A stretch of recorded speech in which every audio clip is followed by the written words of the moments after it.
আসসালামু আলাইকুম। আমি ডক্টর মারুফুল ইসলাম, যুগ্ম পরিচালক ও সহযোগী অধ্যাপক, জাতীয় burn plastic surgery institute. Actually আমি এই ভিডিওটা আপডেট দিতে অনেকটা বাধ্য হয়ে দিচ্ছি।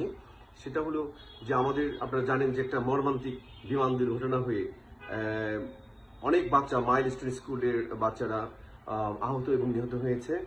তো আমাদের এখানে এই মুহূর্তে জাতীয় বার্ন প্লাস্টিক সার্জারিতে 51 জন বাচ্চা ভর্তি আছে। একজন আমরা ব্রড ডেট পেয়েছি।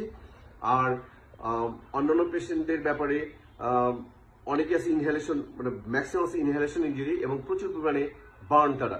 তো আমরা যেটা দেখলাম যে হাজার হাজার ইয়াং ছেলে মেয়েরা যারা রক্ত দেওয়ার জন্য আসলে উদ্গ্রীব, তারা আমাদের বাচ্চাদের রক্ত দেওয়ার জন্য আসছে। আমি তাদের অনুরোধ করব, আমাদের প্রথম ফার্স্ট 24 আওয়ার্স, অর্থাৎ প্রথম একদিনের মধ্যে আমরা কোনো রক্ত কোনো পুরা রোগীকে দিই না।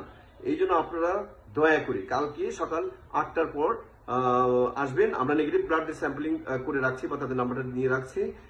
আমাদের বড় জোর 30 বা 40 ব্যাগ রক্ত লাগবে। আমরা সেটা কালকে লাগলে 30-40 ব্যাগ লাগতে পারে, সেটা আমরা কালকে সকাল 8টার পর তাদের ফ্রেশ ব্লাড দিব। আমরা কোনো ব্লাড এই মুহূর্তে নিয়ে ফ্রিজে রাখতে চাই না। এই একটা অনুরোধ। আপনারা প্রচুর মানুষ রক্ত অলরেডি, আমি শুনলাম রেড কিচেন থেকে পুরো রাস্তা ব্লক করে রক্ত নেওয়া হচ্ছে।